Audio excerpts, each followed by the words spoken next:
My wife, who's 36, and I, who's 39, have been together for 7 years and married for 5. We've had our share of good and bad times like any couple, but I believed our relationship was strong with trust and love. We both had regular jobs, and though we weren't rich, we were happy and comfortable.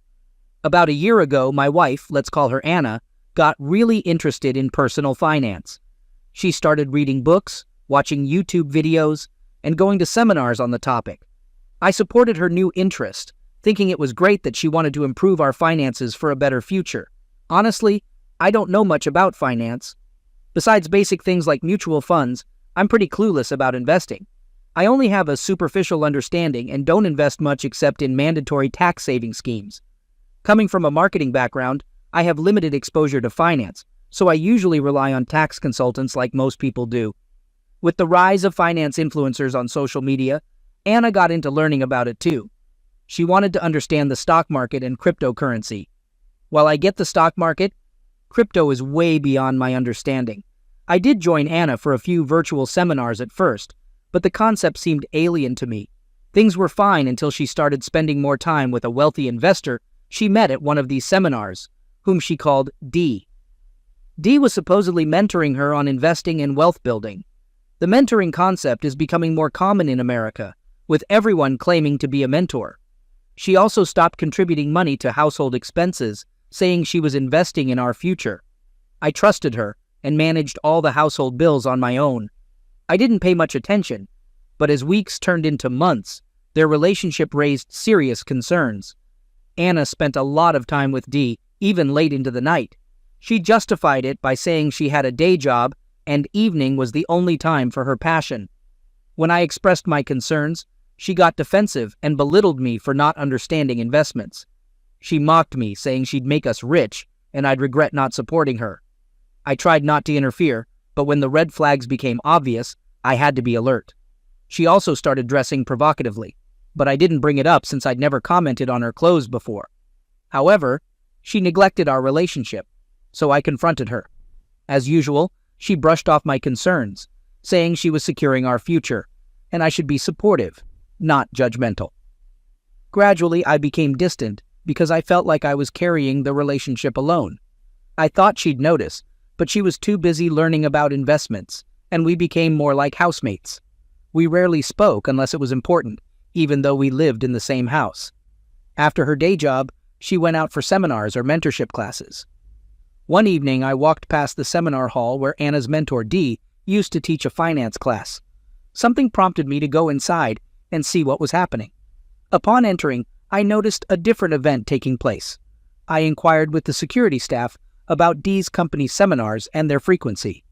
They informed me that these seminars were not regular, with the last one occurring months ago. Outside, I saw some guys in t-shirts promoting a finance masterclass with the influencer's name. I approached them, got details, and took note of everything. The influencer held seminars every 2 to 3 months, but mentorship classes, led by mentors like D in cafes, were weekly from 7 to 9 p.m. Anna used to come home after midnight. I gathered details from the cafe and left. The next day, I asked Anna if she had a class that day, and she curtly replied, "I have classes every day." Despite this, I knew from my previous findings that the class was only on Saturdays. In the evening, I visited the cafe and witnessed Anna in an intimate situation with D. I observed them exchanging flirtatious glances and recorded their interactions. I stood at a distance, watching until they engaged in a more intimate act. I recorded it when they were about to kiss, and then sat at their table, identifying myself as Anna's soon-to-be ex-husband. Anna tried to explain it as a one-on-one mentoring session, but I sarcastically remarked on the close mentoring. The other guy laughed and left, showing a player's attitude. Directly asking Anna if she slept with the other guy, she admitted to it, justifying it as part of an investing deal. She claimed it was a component of her personal finance education, where D promised significant earnings after completing the classes and fulfilling his requests, which included sleeping with him. She agreed to it, and I sensed she was trying to justify her actions. I played along for a while, asking if it was consensual. She confirmed it, saying it was a one-time thing for our future. Losing my temper, I shouted at her, questioning why she took it upon herself to secure our future. I told her she didn't need to think about mine. I could handle it. I yelled so loudly that people nearby glared at us. I stood up and left the cafe. Outside, she tried to hold my arms, but I shrugged her off, telling her to go to her mentor and not come home. Returning home devastated, I couldn't believe she used the pretext of learning personal finance to hide her infidelity. A few minutes later, Anna arrived, claiming it wasn't for fun. She slept with him to learn money-making tricks. I asked her to leave the house, and she pleaded, insisting it wasn't cheating but part of a business. I couldn't understand what kind of business she was involved in. I told her there was no point sleeping with her mentor to learn personal finance. She could earn actual money without doing so. She got angry, saying she'd prove me wrong, calling me too old-fashioned to understand modern concepts. She went into a mode of showing off her potential earnings, claiming she'd be a billionaire while I'd retire with little money. I told her she could do whatever she wanted, but not while with me. She packed her stuff and left. 2 days later, on Saturday, she returned, stating she wasn't there to apologize but to take her remaining stuff. I didn't respond, and she drove off. She seemed unremorseful, choosing her actions over our relationship. Update. Not much has occurred except for the divorce, so here's a quick update. Anna didn't come close to learning personal finance. It looked more like a scam than an investment. I don't know a lot about it, but anyone promising quick money and huge returns is suspicious. Making money genuinely isn't easy, and it certainly doesn't happen overnight. But it's not my concern anymore. My divorce was finalized last week, and it went smoothly. I don't have significant wealth for her to fight over. Our home was a rented condo. In terms of alimony, she earned almost as much as me. Also, she cheated, so she isn't entitled to pay alimony. The joint account is closed, and we split the money. We don't have children, so there's no question of child support. Thank goodness we don't have kids. It would have complicated things. It's not as easy as it sounds. I'm still coping with her cheating. She's been telling everyone I'll come back, begging for reconciliation when she's rich, after learning about personal finance risks. I wished her luck. Show everyone that our divorce happened because I was insecure about her progress. She labeled me as controlling and jealous, but I listened with a smile and showed everyone the video I recorded of her with the fair partner. She hid her face after that, and common friends quickly changed their alliances. The last I heard about her, she was living with her mom during the divorce period. She's definitely not remorseful for what she destroyed. I don't know if she's genuinely learning personal finance or investing, or if it was just an excuse for an affair. If she succeeds in sorting her finances, good for her. I don't want money tainted with infidelity. By the way, recently I started watching a lot of videos on investing. I might be jumping to conclusions too fast. I don't know, but with ample free online videos providing enough information for beginners, I highly doubt you need a mentor for this. It's something you can self-examine. Right now, I'm trying to distance myself from any conversation that involves her. It was mentally draining. I've picked up my painting hobby to keep myself distracted, joined a fitness club to shed extra calories, and I'm focusing on eating healthy and keeping drinks in check. I drank too much during the pre-divorce period and gained a lot of extra pounds. I'll update the list if anything progresses. Update. It wasn't a finance class, it was a scam, and that's the truth. The main point in this update is that Anna fell wounded person to a scam. Remember that finance influencer who conducted seminars? Turns out, he was a scam artist, deceiving people and making false promises of significant returns. Anna invested about 30% of her income in that scheme, even selling valuable assets like her family heirloom diamond ring and platinum necklace to go all in. It appears everything was just a scam. The influencer is now on the run, and his teammates, including the affair partner, have been arrested with an ongoing investigation. After this news broke, those Anna had boasted to about her impending riches mocked her. She had flaunted her newfound knowledge, belittling those with limited investment understanding. Now, those same people are targeting and making fun of her. Apparently, she blocked many of those mocking her, even dedicating her social media account due to being tagged in posts related to the finance influencer she supported. It's a lesson in not boasting before achieving victory, something she had been doing all along. I've made significant progress, shedding extra weight and getting into muscle training, which I enjoy. I've also returned to painting, and it feels really good. I haven't rushed into dating yet, not because I'm trying to forget the past, but simply because I'm not ready for it. Clearly, he was a scammer who managed to deceive her. Update. I had a visitor, and it turned out to be Anna.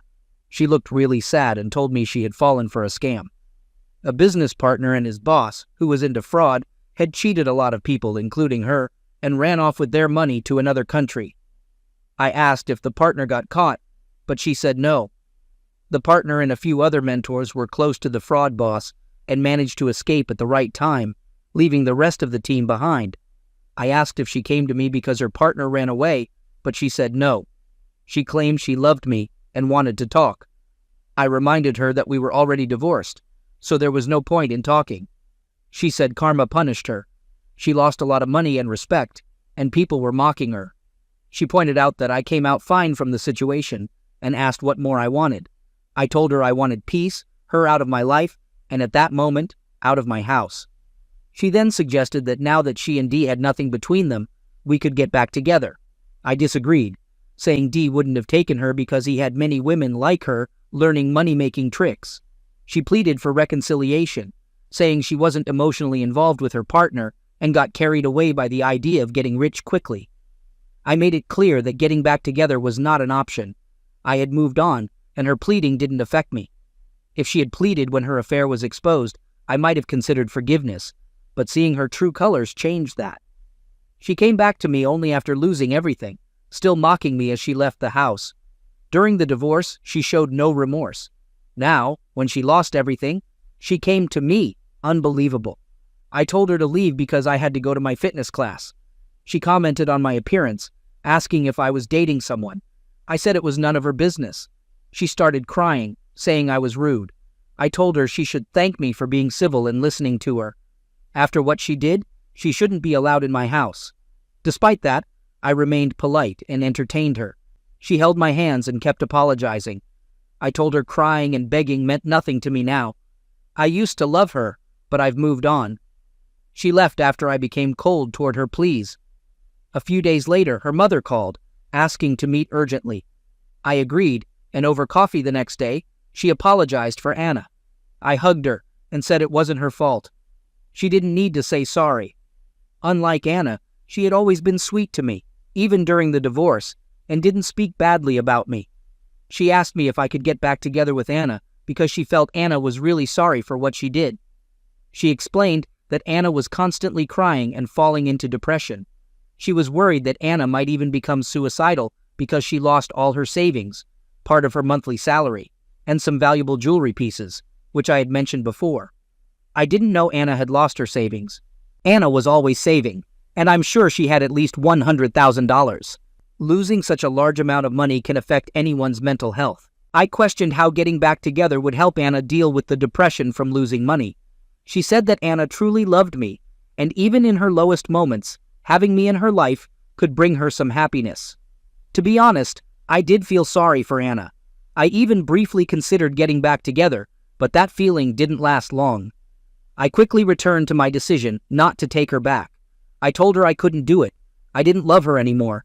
It turned into a cycle of tears and pleas to help her daughter avoid depression. I stood firm on my decision and suggested taking Anna to therapy. She needed counseling more than a husband. My ex-mother-in-law was disappointed that I declined her request, but understood my perspective. There was one more thing that would have upset Anna more, and that was my investment journey. I followed some genuine finance YouTubers who helped me understand personal finance and investing on a broader level. This knowledge greatly assisted in building my portfolio, and guess what? I'm already making a good profit. I've ventured into the stock and bond markets too. However, I'm still unsure about crypto trading and don't want to step into unfamiliar territory. I'm taking things at a steady pace, learning one thing at a time. Understanding the stock market has reinforced my belief that making money takes time, patience, and courage. I'm hoping to come out of this stronger before thinking about dating again. I still don't feel ready for it. Second story. I'm a 37-year-old guy, and I've been married to Judy, who's 32, for 2.5 years. It's tough to pinpoint a specific moment that defines everything, but things took a bad turn after a frustrating phone call. I was in the living room catching up on football highlights I missed when Judy's phone started ringing, annoyingly interrupting the game. Fed up with the ringtone cutting into the commentary, I brought her phone to the kitchen asking her to answer it. Then, the phone rang again, and she seemed ready to snap at the caller. Since we both worked in the corporate world, Judy had a rule about keeping our work life separate from our home life. She believed it was our responsibility to separate the two and encouraged me to do the same. She avoided work calls on weekends and preferred emails for urgent matters. I expected her to get upset, but she stayed silent, and her expression changed. It wasn't until dinner that she shared what the call was about. "They are transferring out of state," she said. "Transfer? Why? Where?" I asked, realizing the situation. "I told you about the company's expansion. The board wants to transfer people to the new site to monitor branch development," she explained. I understood how transfers usually worked, often without external commitment. Being married, she wouldn't be considered for a transfer unless she requested it. I asked if she applied, and she said no. I suggested rejecting it, but she explained it came with a promotion she'd been working hard for. Judy was ambitious, a quality I admired. For a year, she worked tirelessly for the promotion, volunteering and ensuring her team functioned smoothly. It was finally paying off, although not in the way we expected. Her salary doubled with perks, but I knew it wasn't about the money. She wanted to climb the corporate ladder. "What should I do?" she asked. It wasn't her fault, but she put me in a tough spot. I had two options: tell her to reject the transfer, losing the promotion, or support her pursuit of her hard-earned career advancement. Thinking people make long-distance marriages work, although I hadn't seen many examples, I convinced myself it could be done. Not wanting to hold her back, I told her, "I'm going to support you. Whatever decision you make, we can make it work." Boy, do I regret those words. Her eyes lit up, and I thought I made the right decision.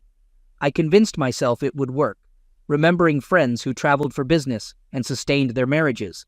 Looking back, she didn't really leave me much of an option to refuse. If I had honestly shared my opinion and asked her not to take the job, she would have considered it. But knowing Judy well, I sensed it would come at a cost, possibly leading to the collapse of our marriage. I didn't want that. I also disliked the idea of her being far away. However, if our marriage hung in the balance, the lesser evil seemed to be letting go. It looked like the only logical decision, and faced with a similar situation again, I'm not sure if I would choose differently. She spent the evening thanking me for being understanding, but I couldn't shake the wave of irritation, realizing my wife had manipulated me into feeling self-conscious so that my decision favored her. I was sure she had baited me. However, it's hard to say. A manager, seeing her excitement after finalizing travel arrangements, and I had a lengthy discussion about making the marriage work. We planned to call every day to stay involved in our daily lives. The idea of cheating never crossed my mind because I believed Judy was too goal-oriented, especially since her company agreed to give her 5 days off every month. "It'll work," she assured me just before boarding the plane. Little did I know that my marriage had ended in that instant. Every long-distance relationship starts the same way. Calls around the clock, even with Bluetooth earphones so we could talk while she worked. For the first 2 months, it seemed to work. We were on the phone more, and I knew more about her life than when I lived with her. Suddenly, it didn't feel like I'd made the wrong decision prioritizing her ambition over my needs. We were in a good place, at least until 2 months ago. Judy called one morning to cancel her trip back to Michigan. Her company's quarterly performance had been below par, and she had to work on recruiting more capable professionals to fill out administrative roles to make her job easier. I didn't mind, as I was on the verge of closing a huge deal that would give me more flexibility in how I worked. The compensation for closing the deal was worth millions. With that, I could be closer to my wife. 5 days were inconsequential when I could be with her as long as I wanted. I kept the deal a secret to surprise her after it was sealed. To make that happen, I needed to be at my best, which meant no distractions of any type. I didn't call her, and she didn't call me. It was the longest we had gone without talking on the phone. We still texted on WhatsApp, but we were both too busy for meaningful conversation. I'm explaining everything because a few days ago, a mutual friend called me callous and manipulative after hearing what happened. If you ask me, I'm neither of those things. I consider myself a wounded person, which is why I'm here recounting everything between myself and Judy. Anyway, back to the story. The big deal came through, ensuring my family's financial security for life. It was a game changer, making me part of the elite 10% of America in terms of wealth. That night, while waiting for confirmation, I resisted the temptation to call her. I wanted to tell her about the past week and how our lives would change. Judy's biggest dream was a trip to Paris. Instead of calling her, I planned our vacation there: ticket, hotel, food, places to visit. I had everything sorted out and was going to break the news together, all at once. I scrolled through my WhatsApp and landed on her story. She was hugging this guy, Henry. Tall, olive skin, brown hair, blue eyes. He looked no younger than 35. He was the first person employed when she started working. He was from the area, knew about the job, and she needed his expertise. Underneath the picture, she captioned, "Dark times reveal angels." I should have suspected something was wrong. I think I did because I held off from telling her that the deal came through when it did. Instead, I took the next available flight I could find to California to see her. As you may have already guessed, she was having an affair with Henry. I phoned Judy's workplace in Michigan to find out where she was, since I planned a surprise visit.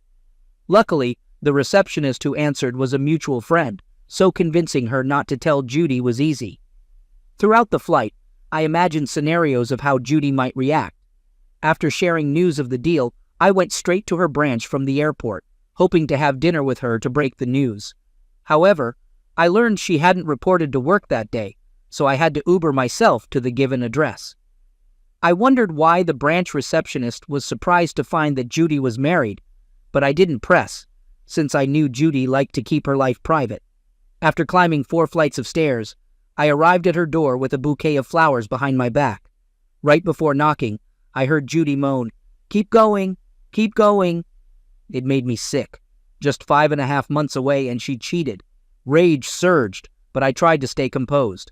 I left her apartment and drove back to her office to instruct the receptionist not to mention my visit, even tipping her $100. I stayed in a hotel close to her apartment to keep a close watch.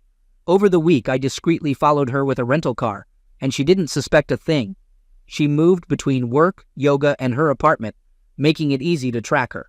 This is how I found out she spent a lot of time with Henry, and it wasn't hard to deduce he was the one she was cheating with. I called and messaged her during this time, but she used work as an excuse and begged me to give her space to get her professional life in order. At that moment, I decided not to let myself be played by her anymore. I drafted divorce letters and waited for her return with Henry. It seemed like all they did was have closeness. Upon arriving at her door, I heard nothing but moans, grunts, and groans. I picked the lock, tiptoed to her bedroom with my phone, recording everything. As disgusting as it was to watch, I recorded a full minute of their relationships before revealing myself. In that moment, while she scrambled for clothes, I felt powerful. Seeing her anguish when I threatened to share the video with her colleagues and family justified my decision to end things. She begged for forgiveness, saying she'd resign and go to therapy, but I was disgusted by her actions, unable to entertain her pleas. She said she resigned and dropped off signed divorce papers yesterday, but I still sent the video to her parents. I want them to see the kind of person their child became. Some comments suggested she checked out of the relationship when she took the job. She had been wanting this for a while, and probably cheating on you for a while as well. She manipulated you into agreeing to take the job, practically forcing you into saying yes. Huge, life-changing decisions like that will have a drastic impact on the family. Update. My wife got moved to a different state to oversee the opening of her company's new branch. While there, she started a relationship with a coworker. I found out about it during a surprise visit after our divorce. I took some time to sort myself out, and for a bit, I was occupied enough to not dwell on the whole situation. I went on vacation to the Dominican Republic for a week, which was pretty awesome. One evening, I got a Reddit notification about a post. When I wrote it, I mainly wanted to vent my anger, irritation, disgust, and rage. Surprisingly, it gained a lot of attention. Reading through the comments, one post stood out. Someone shared a similar experience, mentioning feeling miserable for not taking revenge to the extent needed to satisfy their spirit. It might sound strange, and it was definitely an unpopular opinion, as many people, judging by their comments, were content with me just exposing her infidelity to her parents and getting her fired without going further. It was somewhat satisfying to see her relationship with her parents fall apart after the video, but other than that, it seemed like I hadn't accomplished much. Last I heard, she was in a motel working at a night bar, fittingly ironic for the cheater she is. About 3 weeks after returning from the Dominican Republic, she showed up at my door, begging me to forgive her and take her back. It was amusing to watch. She seemed like all she did was cry in her spare time, bloodshot, swollen, and puffy eyes. Whether it was from crying or dealing with some issues, I didn't care. In fact, I realized there wasn't much I could do to her. She was already an emotional wreck. I decided to shift my focus to the guy she cheated on me with, Henry. I let her in, and she probably thought I was reconsidering the divorce because she immediately started explaining herself, thinking I hadn't gone through with it. She even claimed to have lost her parents' respect and that my actions made her regret what she did. I posed a test question, something I knew she'd fail, just to be sure I wasn't seen as callous or wicked for having a justified motive. I looked her in the eye and asked how many times it happened. You'd expect her to learn from the experience and regain some dignity by telling the truth, but she said once, swearing it was the truth. According to her, running a failing business, with expenses 3 times more than revenue, became a burden. She didn't want to burden me further, thinking she already asked too much by pursuing her ambition. I wasn't bothered by her excuses. What stunned me was how effortlessly she could lie to my face. It was hard to believe our entire relationship had any truth to it after that. My dad always thought it was almost impossible to look someone in the eye and lie. Well, he was way off. Honestly, I wasn't sure how many times they got together, but I had a sense of when it started, and it definitely wasn't just once. I might have doubted her lies if I hadn't followed her for the first 2 weeks in Michigan, and on the day I arrived, she was making quite a scene in her room. Her obsession with privacy didn't matter much then, but I kept my cool and didn't let on that I knew. What about Henry? Who knows? He's probably still in Michigan with his wife. Imagine my surprise when I found out Henry was married. Despite the frustration, I stayed calm. I saw an opportunity to extend my revenge to hurt not only her, but also Henry. There was no way he'd walk away without facing the consequences. I didn't need a mirror to know my acting skills weren't Oscar-worthy, but the way she eagerly spilled everything, including lies about how Henry manipulated her, made me sure she was unsuspecting. I was baiting her. After telling her to give me time to think, I ushered her out and immediately sent the video to everyone who knew her, including her receptionist friend at the office. First, I booked a ticket to Michigan to use the information Judy gave me about Henry's marriage, but I planned to damage him where it hurts. I rented a studio apartment close to him, watching from a distance, waiting for the videos of his escapades with my ex-wife to drop. Meanwhile, I observed his wife, Annie. She was gorgeous, with flowing blonde hair, stormy gray eyes, and a scary smile. Although my initial plan was to bait her into a compromising situation, I had a change of heart. But I know what you're thinking. Aside from the money, I'm a pretty decent-looking guy. Decent enough to be prom king? Anyway, Annie was a kind and genuinely caring person. I was particularly surprised by her honesty. We went from greeting by the roadside to having coffee over an accidental bump, and I orchestrated it over coffee. I learned a lot about her, and for some days, I forgot why I was in Michigan in the first place. It was one of those friendships that was just easy to keep. I even started seeing less of Henry for a while, thinking the plan didn't go as I wanted. Apparently, he'd been fired and spent all his time looking for a new job, trying not to raise suspicion from Amy. During our discussions, I learned Henry was an immigrant who came to the United States on a student visa. Amy also told me about her marital issues. She explained how her husband barely touched her and barely paid her any mind until about 2 months ago when things suddenly changed. What she didn't know was that she provided enough information to ruin Henry's story. They hadn't been married for 3 years, meaning Harry wasn't a citizen, even if he had applied for the green card. I needed Amy to turn on her husband, so I told her the truth about everything. At first, she was mad at me for lying, but she soon got over it. I showed her the video and explained how it haunted my dreams, knowing they were both going about their miserable lives, not justifiably affected by their actions. Luckily, it didn't take much to convince Amy. In the next hour, we planned how she would confront Henry. I wasn't there to witness the drama, but I made sure he knew I was behind everything bad happening to him. Last I heard, he was getting deported to wherever he came from. Honestly, now I can say I feel satisfied.